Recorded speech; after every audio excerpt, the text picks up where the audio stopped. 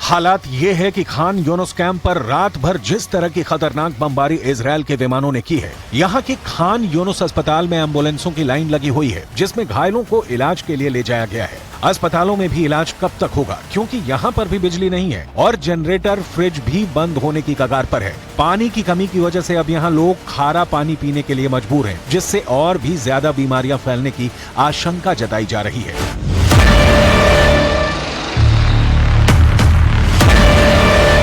अब सबसे बड़ा सवाल यह है कि आखिर ये सब क्यों हो रहा है?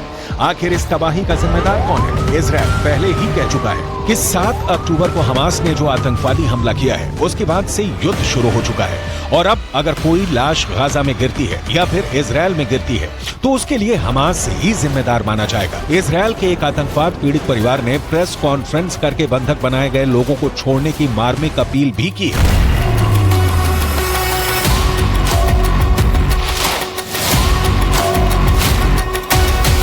She looks very terrified.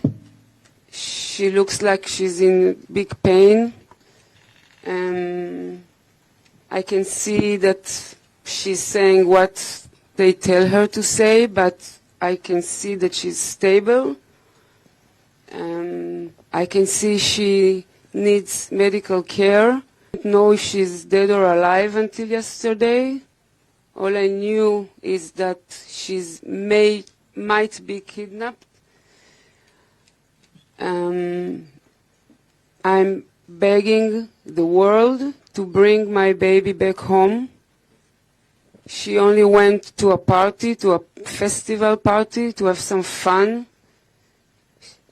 And now she's in Gaza. कुल मिलाकर हमास ने दुनिया को एक ऐसे कत्लो गारत में झोंक दिया है जिससे बाहर निकलने का कोई रास्ता फिलहाल नजर नहीं आ रहा है।